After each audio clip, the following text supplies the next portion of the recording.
So glad to have you with us for the Digging Deep Men's Bible Study podcast. We're in our second month of the 2020-2021 year of our study. We're having a great season so far as we consider the Ten Commandments.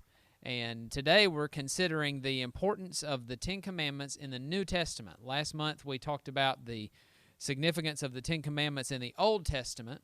And now we shift to the New Testament.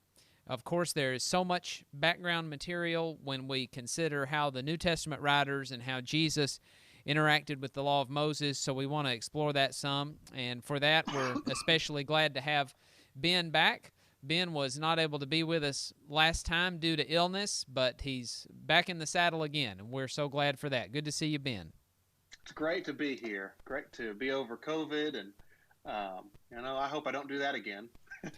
And as far as I know, it's not transferable over the FaceTime video. So even if you're still contagious, we're not worried about it today.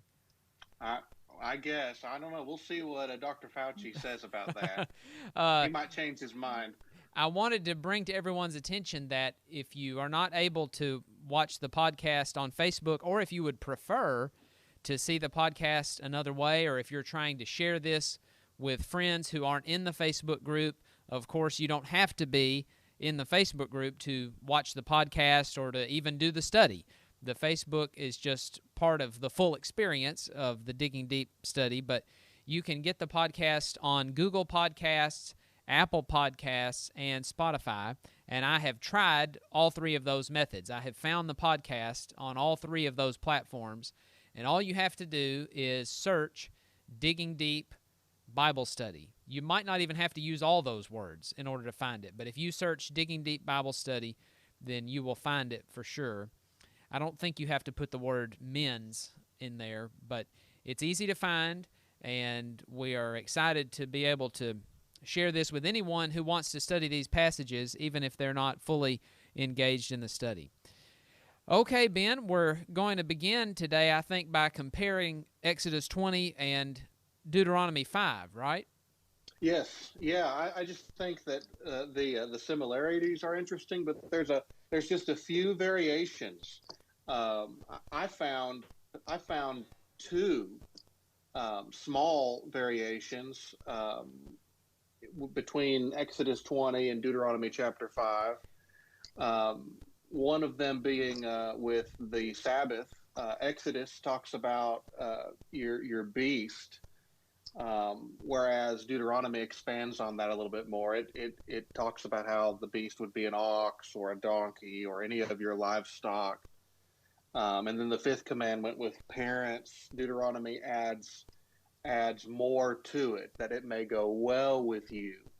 I don't know. Did you point out, or did you notice any variations? I was going to point out the verse that says that it may go well with you in the command to honor father and mother is the section that Paul quotes in Ephesians 6. So he quotes from Deuteronomy 5.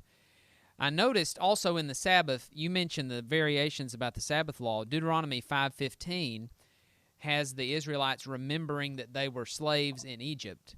And that's a theme that's actually repeated several times in the book of Deuteronomy. Chapter 15 and verse 15 is another one. And that is a reason that's not given in Exodus 20. The reason in Exodus 20 is the creation week. And so that is that God worked for 6 days and rested on the seventh day. That shows two different types of reasons for them to keep the Sabbath day. On the one hand, they were to keep the Sabbath day because it mirrored God's work. So that was, you might want to say, the ontological basis for taking a day off is that God took the day off. Yeah. But then, on the other hand, here is the task at hand for your day off. Here's what you're supposed to be doing. It's not a day of total, what's the right word? Just inaction.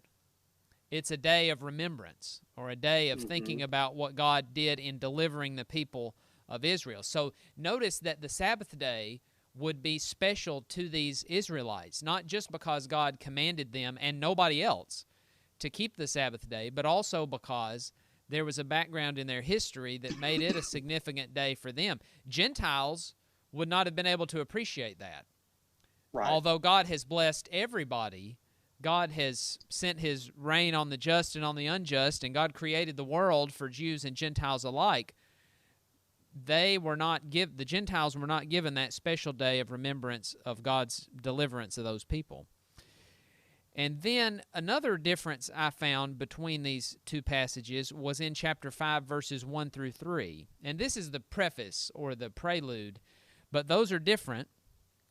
In the case of Deuteronomy 5, there is a remembering of the initial giving of the covenant, taking you back to Exodus 20. Yeah. But then there's also this statement which says, "The Lord did not make this covenant with our fathers, but with us, with all those of us alive here today."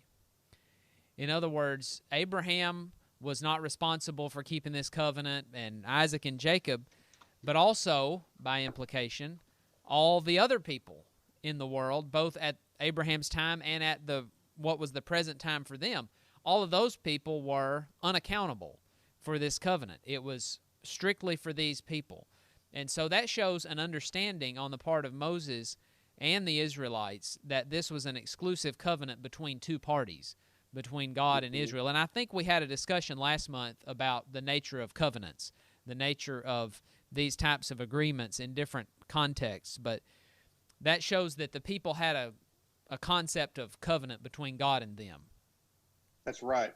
And it's also a reminder that the Ten Commandments are kind of they're summary statements. They are representative of the broader covenant that God had for those people, because the principles behind just the Ten Commandments, as we're going to talk about later on in our study, those principles were still very much relevant for Abraham and for the people that were part of this narrative in the book of Genesis leading up to the nation of Israel. And so the Ten Commandment principles in and of themselves, they were very much relevant for people before this covenant was made. So it just goes to show you that the covenant included a broader range of laws. And that would be the idea that whether you live in the patriarchal age or the Mosaic age or the Christian age, you are responsible for being a son or daughter of God and a brother or sister to man. And there are basic principles of morality that apply in every covenant. And I think we might see this clearest in the New Testament in Romans chapter 4, when we discuss Abraham as somebody who related to God in a faithful way. And Paul is trying to get Jews and Gentiles to understand that if you're in Christ, then Abraham is your father, in the sense that he heard God's word, believed that it was true based on the evidence, and then responded properly. And that's always what God expects of people. Absolutely. Absolutely. I mean, that's a great thing to point out. Let's see. I think I noticed also in Deuteronomy chapter 5, of course, Deuteronomy chapter 5 is a little bit more exhaustive than Exodus 20. And it could just be because it's a rehashing of the law and maybe some further explanation to some of them. And so with the 10th commandment on coveting, Deuteronomy adds some more to that than Exodus. So I guess our diggers, when they're making notes about these things, they can notice that Deuteronomy expands on coveting a little bit more. Does it? I'm sorry. I guess I'm not getting that. Although I might have written something down wrong. Neighbors. Okay, let's see. I'm trying to compare them here, Ben. You may be right. Verse 17, you shall not covet your neighbor's house. Okay, that's in Deuteronomy 5. Different order. Your neighbor's wife, that's in there. Male servant, female servant, ox, donkey, anything that belongs to your neighbor. The order of the first two things is different, but I think they're all the same. Are they all the same? Right. Maybe they are then. Now, obviously, Deuteronomy expands so much on what we get in Exodus for the law. So even though it is a rehashing, it nonetheless provides a great deal of extra material. So your point is certainly well taken, even if in the case of the covetousness law, it's essentially the same. Yeah, you're right. You're right. Well, what I wanted to do now is talk more about the violation of this law. Mm. Um, what would happen if an Israelite violated the law of Moses? Well, the penalties would be different depending on the law, but the overall outcome of violating the law of Moses is that one was viewed as cursed, or one was viewed as a lawbreaker. And I think the passage that you brought up in the notes there from Deuteronomy 27:15-25 is a great way to see that. That here are crimes, the specific violation of which may receive different penalties, but nonetheless all result in one being guilty before God. If you broke a law, you're guilty before God. Right, right. And even though the sins of the people could be atoned for, and there are a variety of sacrifices that they made that resulted in them having those sins remitted, all of that was just in view of the final sacrifice of Christ. That, as we find in Hebrews chapter 10 and verse 4, the blood of bulls and goats could not take away those sins, even though for those people living at that time, the sacrifices that they made it possible for God to view them as being innocent in view of what Christ would later do. Mm-hmm. Right, and of course there were different ways they could atone for those sins. And you go to the first 5 chapters of Leviticus outline Right. 5 different kinds of sacrifices. Not all of them were sin offerings. Some of them were offerings that you could make just out of a desire to worship the Lord. Sure. But you find different kinds of offerings that could be made to atone for sin, which I think is a fascinating study in and of itself. But our text says that you were cursed if you sinned. You want to talk some about being cursed? This is a series of curses. You know, the blessings from Mount Gerizim and the curses at Mount Ebal. And so it's a list of sins where it showed that on the one hand, one doesn't please God if he lives in this way, and on the other hand, he does please God. So if you are laid under a curse, if you are viewed as being someone who God would pronounce as guilty, then that's exactly the situation in which you find yourself. So it's a serious thing. Obviously, you're cursed in view of God primarily, although the people need to agree with that. If you notice at the end of each of these curses, verse 16, for example, cursed is he who dishonors his father or mother. That would be a violation of the commandment that we've been considering. And all the people shall say amen. In other words, if God says this person is a lawbreaker, then we agree that this person is guilty before God and is deserving of punishment. Mm-hmm. That's true. But of course, even if a crime was done in secret, just as you said earlier, if you break the law of God, you're cursed. It could be that no one else knows about the fact that you violated that law. But God, of course, always knows. And at some point, even if you are not called before a human court for that sin, you, of course, are going to give an account for that sin before God. Right. And this is a word that's used so frequently in the Bible. The first usage is Genesis 3:14, where God curses the devil. Cursed are you more than all cattle, and more than every beast of the field, and so forth. So this curse is the just response of God to sin. It may not involve immediate punishment, but it is a recognition of one's deserving punishment. Yes. Yeah, and sometimes, depending on the context of when it's used, it was a powerful declaration of divine judgment.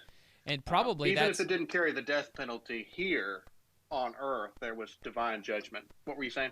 And many of these things do fall into the 16, if my count is correct, the 16 different capital crimes under the law of Moses. Many of these things do. But I guess the clearest example of what you're saying about how serious it is to pronounce one cursed would be in Galatians 3:13, where Paul says that Jesus died on a tree in fulfillment of this Old Testament idea that cursed is everyone who hangs on a tree, from Deuteronomy 21:23. So the ultimate example of what it means to be cursed before God is Christ on the cross. And that's not because of any wrong that he did, but because he was bearing the penalty for sin. What does that look like? What does it ultimately look like to be cursed before God?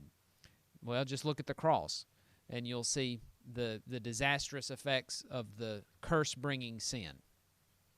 And he's the solution to having that curse removed, or That's bearing right. that curse for us. That's right. The same passage teaches that in Galatians 3, yes. So here's a trick question, and maybe we just alluded to it a little bit, but how many laws could an Israelite follow, and for how long could he follow those laws before he could finally have that curse removed?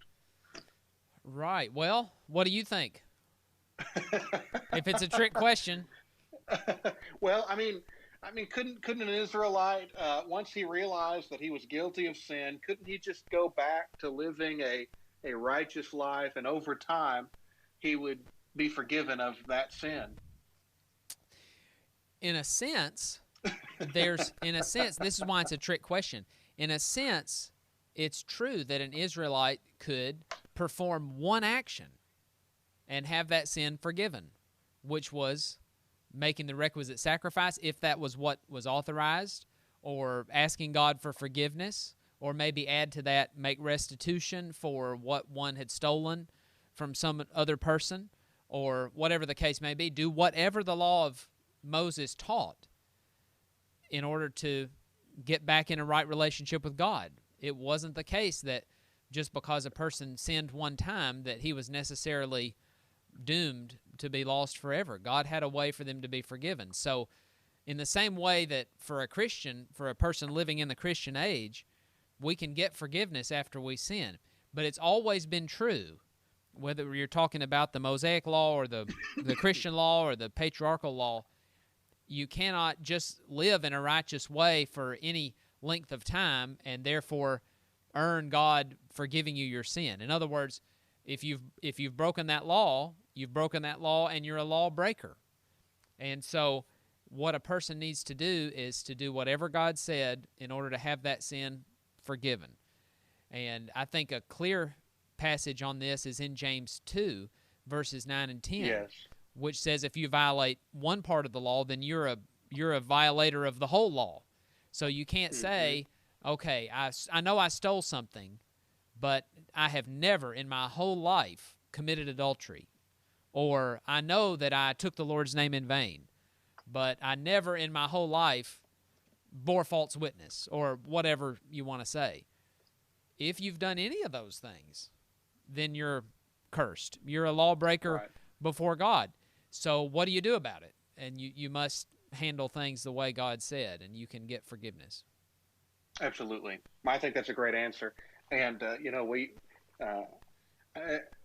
we naturally think that if we're really good in all of these areas, it makes up for this shortcoming over here. And sometimes you'll even hear a politician talking about how they've earned their way into heaven because of all the good policies they have backed and supported and had passed. And but of course the Bible doesn't work that way. There's James chapter 2, which flies in the face of that. It's a great point. All right, let's move on to the word dispensation. What do we mean by dispensation? Caleb, what do you think about that word?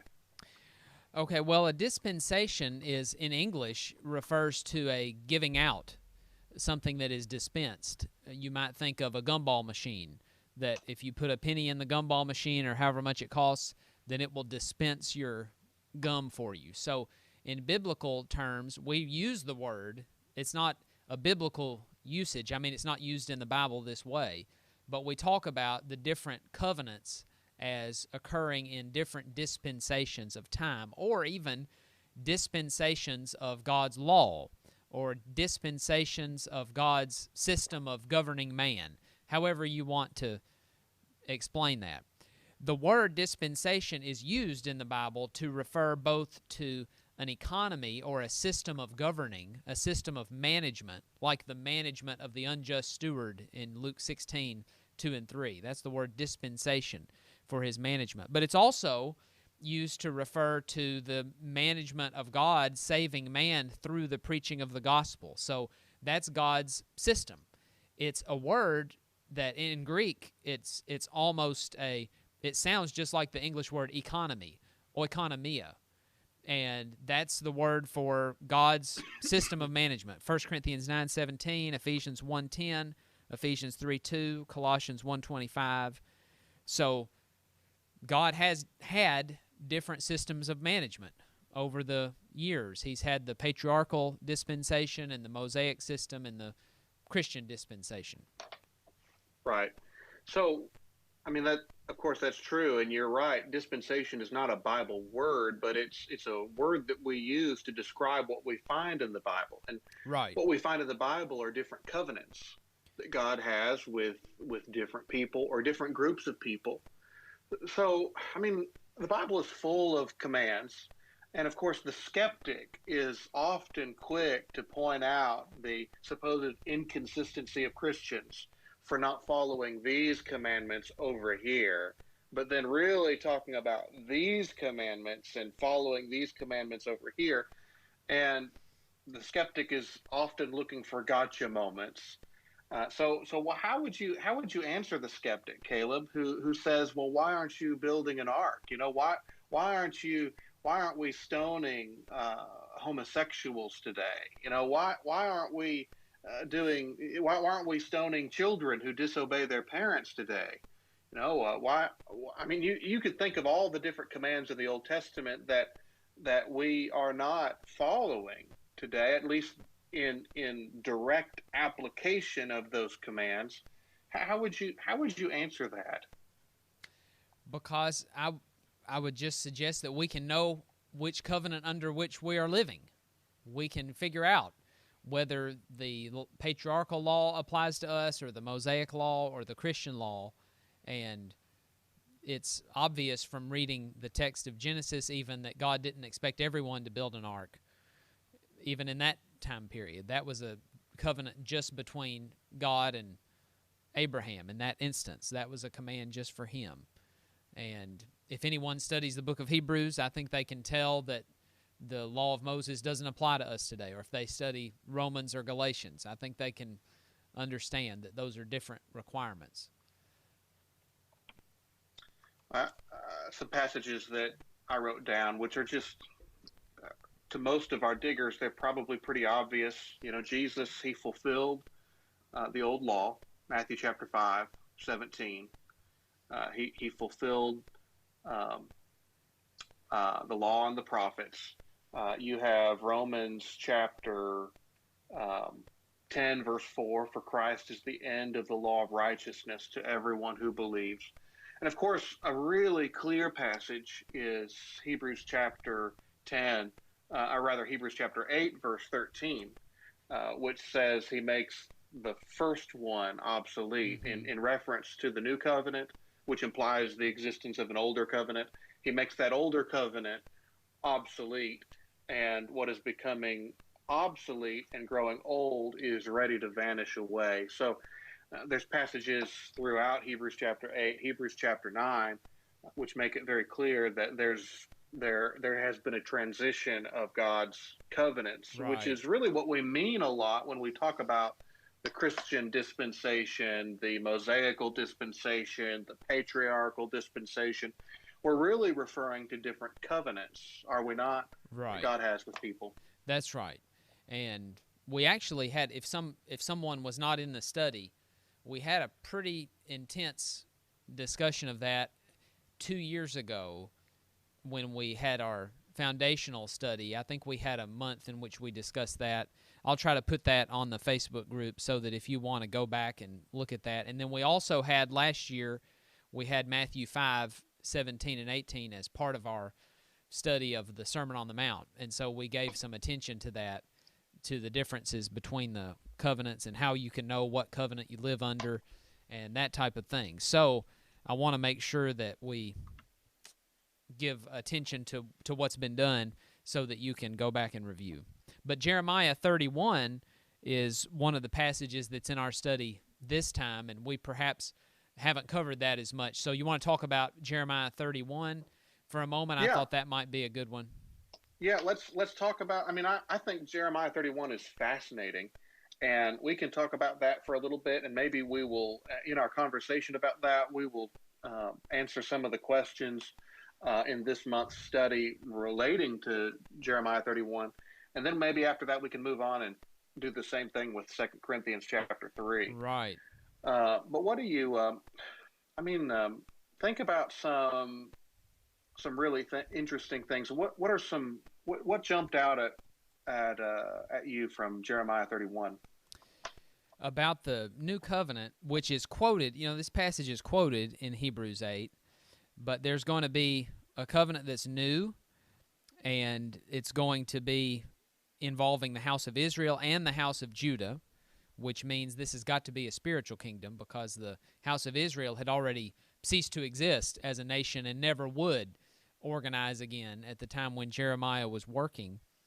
And then it's not going to be like the covenant, verse 32 says, the covenant which I made with their fathers, even though that's a good covenant, and we're going to find that it was glorious in 2 Corinthians 3. We're going to see that it was good for what God intended it to do, but it's not going to be like that old covenant. The new one isn't.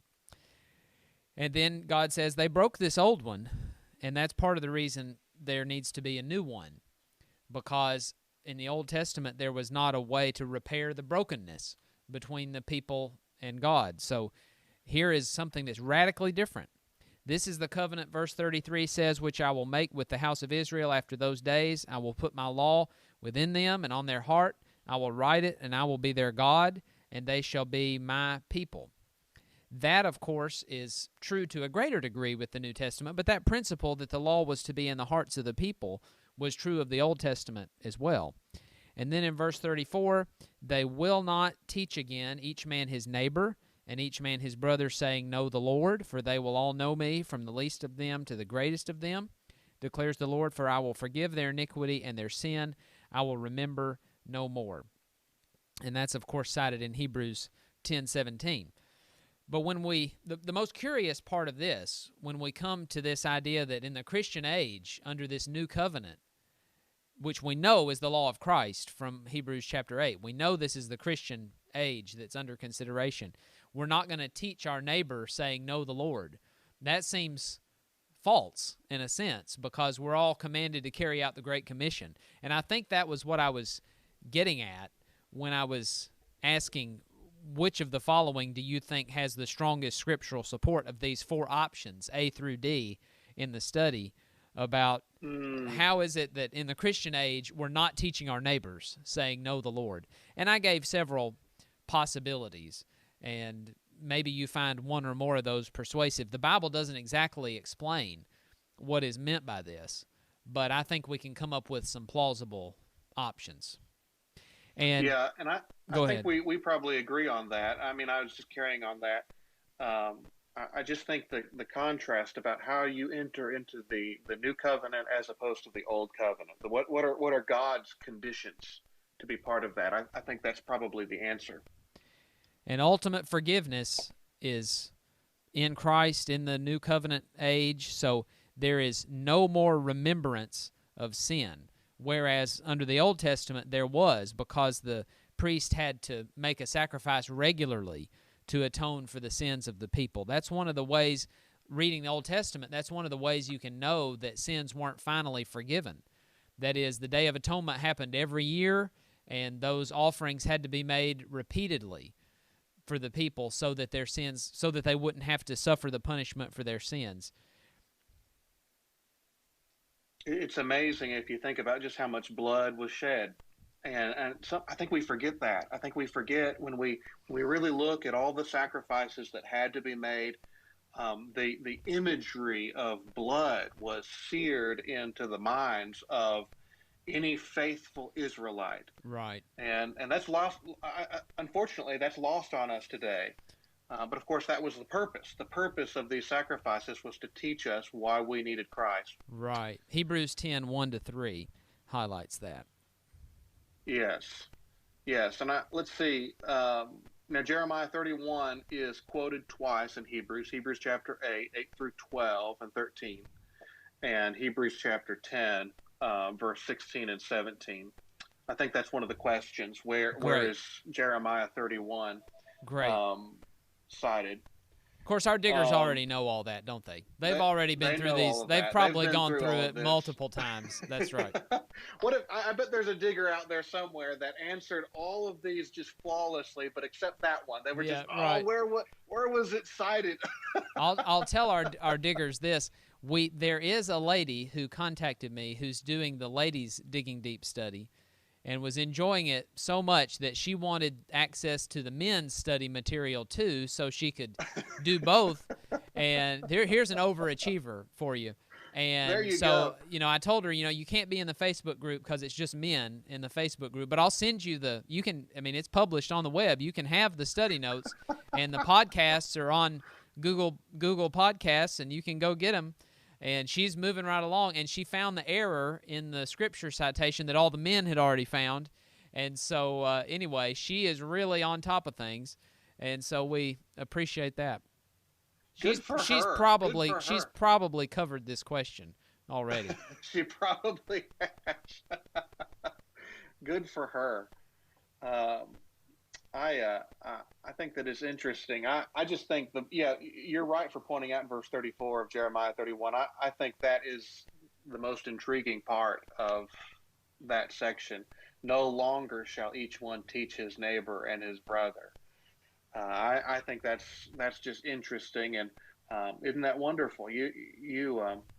A Christian's already been taught all of those things. Right. All right, now you want to move on to 2 Corinthians chapter 3 and kind of talk about some of the interesting things in that passage? Sure. We have relatively little time left if we're going to stick to our tradition of trying to stick to 45 minutes. So we might have 10 or so minutes left. Well, of course, the most interesting part that I was really looking forward to in our discussion was the comparison of the principles that span all the different dispensations. Right. Why don't we talk about that, and if we have time, we can go back and talk about 2 Corinthians chapter 3. Good. So, when it comes to you shall have no other gods before me, where was that ever a command before Moses? It wasn't stated in so many words, but it's clear that Abraham left his homeland as a result of doing what God said and none of the gods of his fathers, because Abraham came from an idolatrous area, as we find in the book of Joshua, and so he was singling out the God of heaven as the one he would follow. Yes. It's interesting there in the what is it? Is it Genesis 12? Right. Where he is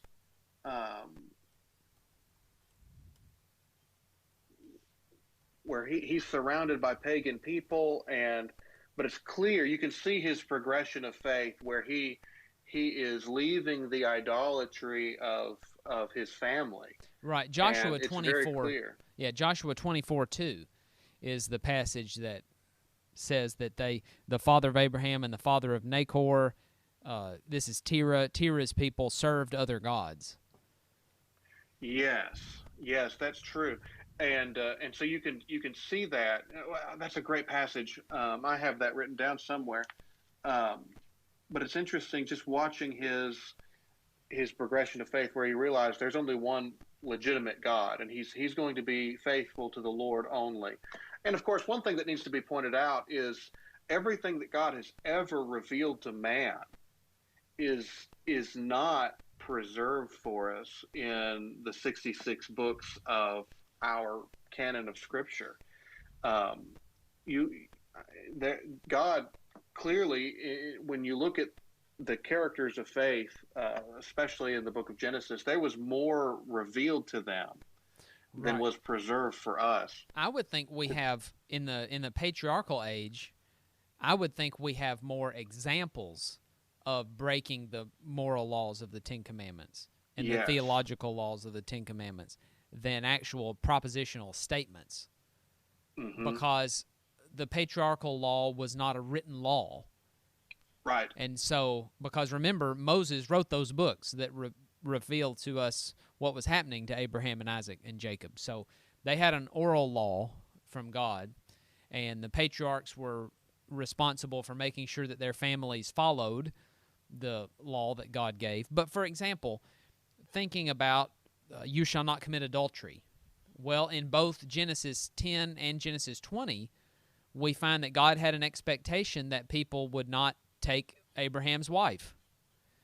And for the command, you shall not covet, we have Genesis 13, where Abraham is clearly presented as being in the right because he did not covet the best land. He allowed Lot to have the better land.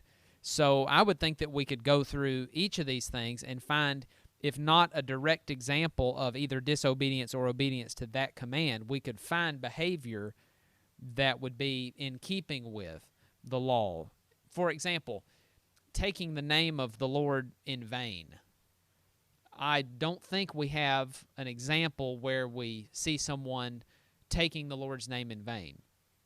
But we do have great examples of people respecting the name of the Lord and how important that was. For example, what about Moses at the burning bush in Exodus 3? Here's a pre-law, that is prior to the law of Moses, example where Moses is introduced to the significance of God's name for his people. And obviously that name is to be respected. Right. And so right. we or, just have... Or what about Job? Job 1:5, where he's offering a sacrifice. Right. For his children, which is interesting. There's more to the law that he's following than we're really privy to, but he was very concerned that they had, taken the name of the Lord in vain. Absolutely. There's a perfect example, because that's a patriarchal circumstance in all likelihood. That's good. Yes. I was forgetting about that.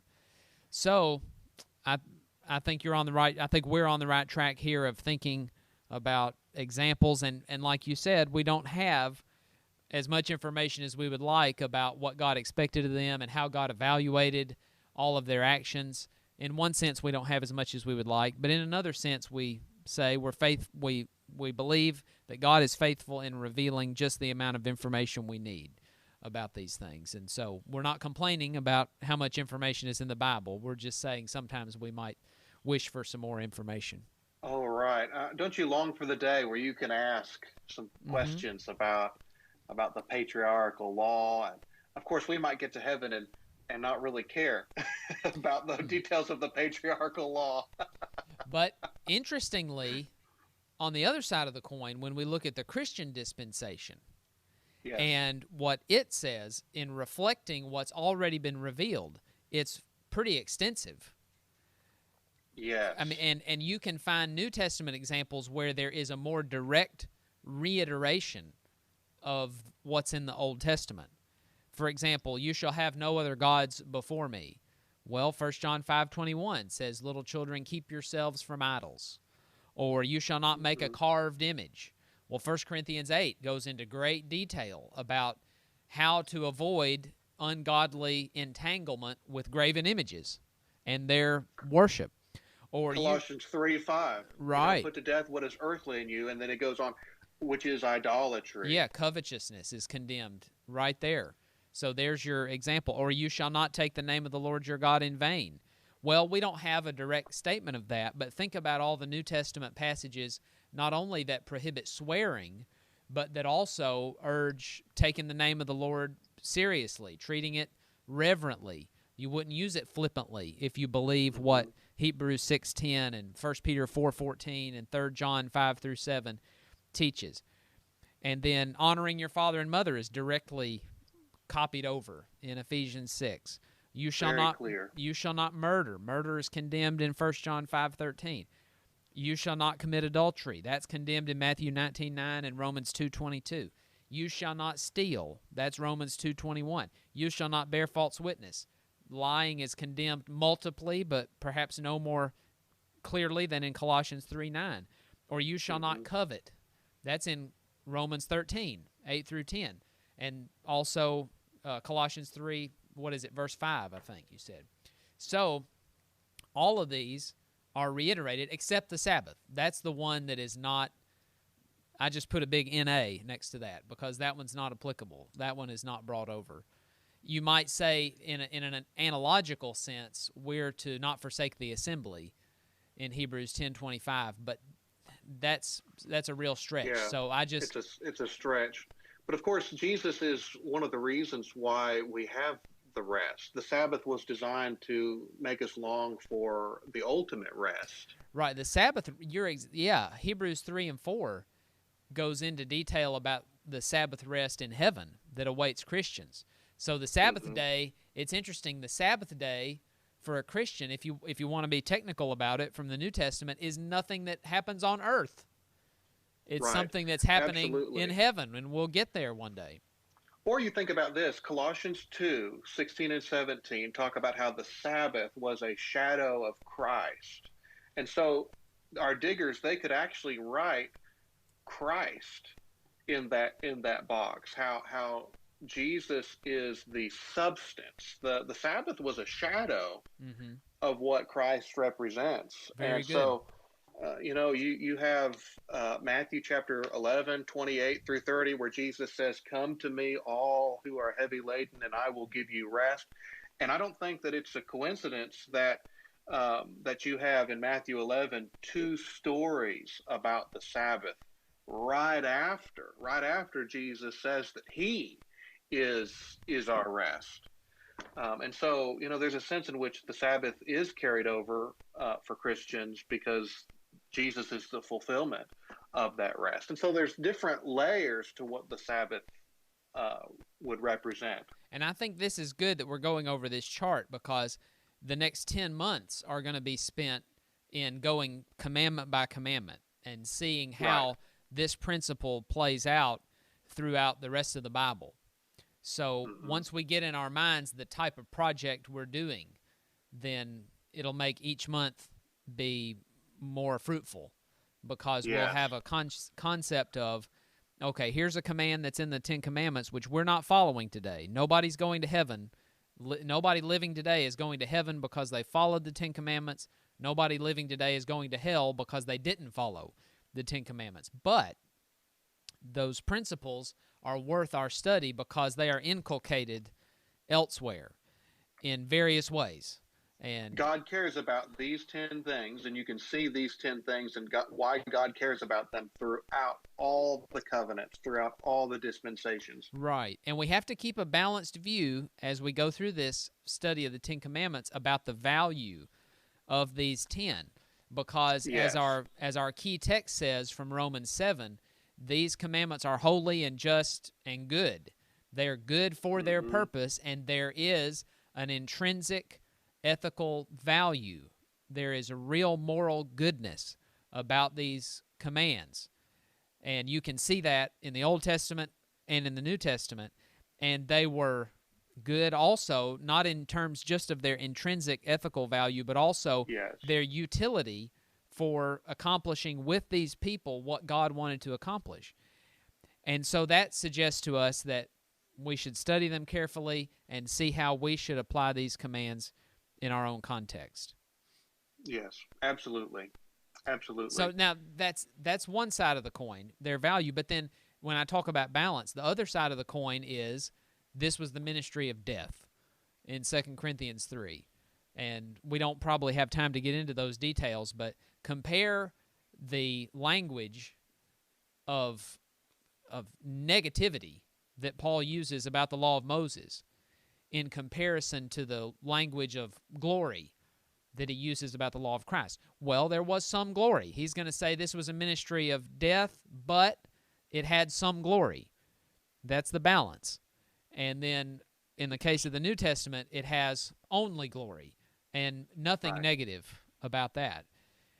It's sort of like when Jesus says in Luke 14 that you need to hate your father and hate your mother. Well, it's not about trying to have a negative attitude toward them, but when you compare how much you love Jesus to how much you love your family, it needs to look a lot like hate. You need to love Jesus so much more that your relationship with your family is more like hate. Well, when you compare the new law with the old law, even though the old law was great for its purpose, we love the new law so much better. And it's just interesting that the old law, in many ways, undergirds and helps us understand the new law. So it's certainly a worthwhile study. Yes, the new covenant gives substance to the principles, a higher purpose to why we are following these principles today. Right, and I think you're helping us see what Paul says in Galatians 3 at the end of the chapter about the old law being a schoolmaster, because if you think about the things that you learned when you were in school as a kid, you learned a lot of those things, but you didn't really always know why. You had them in your head, but you were maybe thinking, what's the point of learning all this? But then when you get to be an adult, you're thankful that you mastered those things because you see the bigger picture of their value. And I think that, in principle, is the same thing that happens when you go from the old law to the new law. You see the bigger picture of the value of these principles. Right. The old law is designed to teach us about Christ, and so you have so many things about the old law that point us to Christ. I'm not saying that everything is designed to point us to Christ. You know, here's a stick in the Old Testament. What is the symbolism behind that stick? No, well, not everything, but all of the whole system as a whole, and the different elements of it, they are designed to help us appreciate what we actually have, the substance that we have in Christ. Right, and fortunately, the New Testament will give us markers to help us see the value. In other words, well, to take your example of a stick, sure, the Bible may mention various objects that have no spiritual significance beyond the sense in which the existence of anything has spiritual significance. Right. But then there are those trees that are particularly meaningful. And how do you figure out which ones are? Well, the Bible tells you. And so if we study, then we will see how to give proper weight spiritually to different objects in the Old Testament. Absolutely. Well, I really enjoyed the study today. Thank you. I enjoyed it. I think our time is up, isn't it? Yes, it is. In fact, I think we went a little bit over, but they'll forgive us for that. Or, you know, they have that thing where you can put us on high speed. If you do they can make us talk really fast. So if you say to yourself, oh, this podcast would be great if they would just speed it up a little bit, well, you can do that. There are tools. So avail yourself of those, and some of our awkward pauses will be alleviated. That's right. I just want to say that I'm really looking forward to getting into the 10, right, to the 10. And so we've got 10 more months, and I'm looking forward to talking about each of the principles. Me too. Well, thank you, everyone, for paying attention today and for your study of the 10 Commandments in the New Testament this month. And we hope that there will be a lot of comments and questions as we get into this so that we can make this podcast tailored to your interests. We would be happy to do that to whatever degree we can. And so we will see you next month. And thank you very much for being with us. Thank you, Ben. Thank you, Caleb.